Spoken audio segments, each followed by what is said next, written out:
Politician छैन। मैले बाहुनवाद अथवा ब्राह्मणवाद वा क्षेत्रीवाद वा अन्य जातिवादको कुरा गर्दैछु। मैले ठ्याक्कै रेस्ट्रिक्सन गरेर जाँदाखेरि तपाईँहरू त्यो लक्ष्य पुग्न सक्नु होइन। होइन, विचार जुन ब्राह्मणवाद जुन विचार छ, एउटा रोग छ, त्यो रोग त सन्चो गर्नु पर्यो नि त। क्यान्सर भन्ने रोग सन्चो चाहिँ गर्नु पर्यो। मानव ब्राह्मणलाई पनि हामी मात्रै होइन, उनीहरूलाई पनि अवसर दिनुपर्छ भन्ने विचारबाट प्रेरित गर्न खोज्नुभयो हो त। त्यो त विचार त्यो ब्राह्मणलाई मात्रै टार्गेट गरे होइन कि। यहाँ तपाईँ कन्फ्युजन क्लियर के हुनुहोस् भने हो त्यो एकल जाति धेरै पुस्तादेखि नै एकल जातिको वर्चस्व जुन खालको उसलाई मान्नु पर्ने, उसलाई चाहिँ सबै कुरा त्यो वर्चस्वलाई भत्काउने यहाँको अभियान हो। वर्चस्व हुनु भएन। लोकतन्त्रमा सबै नागरिक इक्वल हुनुपर्छ। हो, यहीँनिर जोड्नु भयो नि त।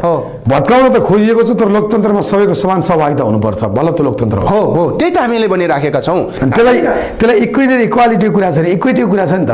इक्विटीको कुरा जाँदा समानता र समताको कुरा। समता त क्षमता भएकोलाई अवसर दिने हो।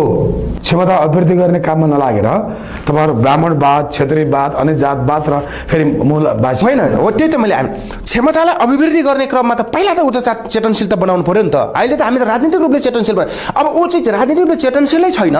मूलवासी भित्रै समस्या देखाउनु न तपाईँले। मूलवासी भित्रै समस्या भएकै कारणले पहिलो कुरा जो समस्यामा परेका मूलवासीहरू छ उसलाई टार्गेट गर्ने गरी उनलाई चाहिँ राजनीतिक रूपले चेतनशील भइसकेपछि मात्र बल्ल उसले चाहिँ के देख्छ त भने उसको चाहिँ अब आर्थिक अवस्था, धार्मिक अवस्था, सामाजिक सांस्कृतिक हरेक कुरा, भाषिक अवस्था हरेक कुरा चाहिँ बल्ल त्यहाँनिर देख्ने भयो। डाक्टर साहबको हजुरबाले कसैले 2000 देकै भरमा भोट हाल्नुहुन्छ भने त्यो डाक्टर साहब कमजोरी कि राज्य कमजोरी? त्यो त राज्य परिवारको एउटा छोराले डक्टरेट गरेको छ। हजुर, नेपालको सन्दर्भमा भन्यो भने सबै पढाइको सबभन्दा माथिल्लो तह पास गर्नुभएको छ। सचेत नागरिक मात्रै होइन, बौद्धिक वर्गको हातमा औँलामा गर्न सक्ने नागरिकको रूपमा तपाईँ स्थापित भइसक्नु भएको छ भने तपाईँको हजुरबाले 2000 दिएर अरू कुनै पार्टीमा भोट हाल्नु भने दोष राज्यको कि तपाईँको? त्यो त यस्तो चेतनाको कुरा हो। चेतनाको भन्दा राज्य। मेरो प्रश्नको उत्तर दिनु, तपाईँको कि राज्यको? ठ्याक्कै उत्तर दिनुहोस् न। तपाईँ त त्यही परिवारको नाति हो नि त, छोरा हो नि त। होइन, मैले भने नि त होइन, राज्यको दोष पनि त्यहाँ थोपिन्छ र मैले चेतना दिन नसक्नु त्यो तपाईँको दोष हो, त्यो मेरो दोष पनि हो। बुझाउन नसक्नु, सही कुरा दिन नसक्नु मेरो दोष पनि हो। अनि तपाईँको दोष छ, स्वयं तपाईँकै दोष छ। अब ब्राह्मणवाद वा अन्य जातिसँग लड जोडेर योबाट पार पाइएला होइन। त्यही भनेको मैले घुमी फेरि त्यही आयो कि त्यो त्यस्तो भोट किन्ने र बेच्ने कुराहरू चाहिँ कसरी भयो त होइन? अथवा त्यो बाजेलाई अब राजनीतिक रूपले चेतनाविहीन बनाउने सिस्टम चाहिँ के हो त आजसम्म? त्यो त ब्राह्मणवाद यो सिस्टमलाई ब्रेकअप गर्नु हो। त्यो सिस्टमलाई ब्रेक गरेर त्यहाँनिर पूर्ण समाजवाद व्यवस्था, पूर्ण मानवीयताको व्यवस्था, सही कुरा चाहिँ के हो, what is wrong, what is right होइन, त्यो कुरा डिक्लेयर गर्नको लागि। डाक्टर साहब तपाईँको घोषणापत्र हामी हेर्दाखेरि सामान्यतया अहिले राजनीतिक पार्टीको घोषणापत्र जस्तै देखियो।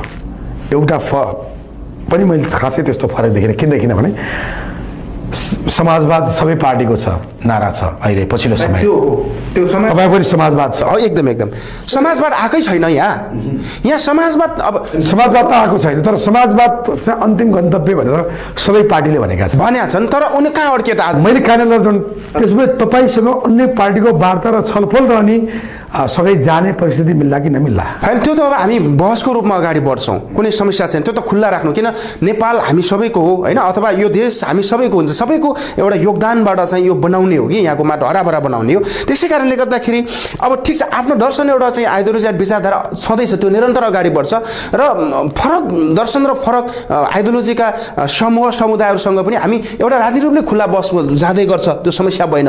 र यसै गरी चाहिँ तपाईँको बौद्धिक लेभलबाट पनि त्यो बहसहरू अगाडि बढ्छ। त्यसमा कुनै तपाईँले भनेको मूलवासीका नेताहरू जुन अहिले नेतृत्व तहमा हुन्छ नि? हजुर सर, नेतृत्व तहमा भएकाहरूलाई पनि यो कुरामा अभियानमा ल्याउनका निम्ति तपाईँहरूको प्रयास के छ?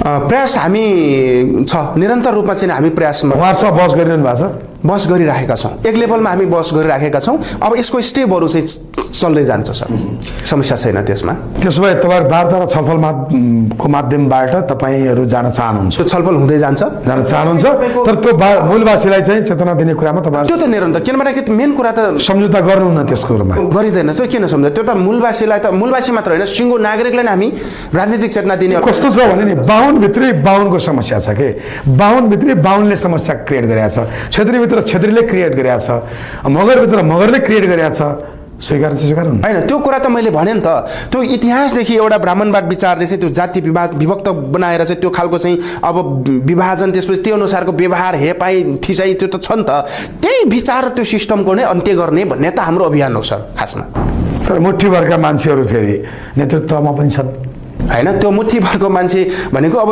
बहुसङ्ख्यक नागरिकको जुन सत्ता छ होइन त्यो त अहिले जनताहरू चेतना नभइसकेपछि अब उसलाई त के थाहा त पक्का नागरिकको चाहिँ शासनमा त तपाईँको जो चुनेर पठायो नि त्यहाँ गलत गर्ने बित्तिकै फेरि त त्यसलाई हटाएर फेरि अर्को चुनेर पनि त पठाउन सक्छ नि त त्यसो भए तपाईँको पार्टी जुन छ हजुर सर नेसनल रिपब्लिक नेपालको अन्तिम लक्ष्य के हो जनताले बुझ्ने गरी भन्नुहोस् त हामीले के चाहेका हौँ भन्दाखेरि नेपालमा है यो जातीय विभाजनको अन्त्य गरेर समानता भातृत्व स्वतन्त्रता र न्यायपूर्ण समाज निर्माणसँगै होइन सुशासन सँगसँगै भ्रष्टाचारको चाहिँ अन्त्य हुनु पर्यो यहाँ ठुलो समस्याहरू छ र नेपाल स्वतन्त्र सार्वभौम सत्ता सम्पन्न है अखण्ड सहित लगेर समाजवाद उन्मुख दिगो शान्ति दिगो विकास सहितको नयाँ नेपाल निर्माण गर्ने सबै अट्ने नेपाल त सबैको हो नि त तर यहाँ कुरा डाक्टर साहबले अतिवादी सोचबाट प्रभावित भएर खालि ब्राह्मणवाद भनिरहनु भएको छ होइन त्यो ब्राह्मणवाद भनेको त मूलवासीको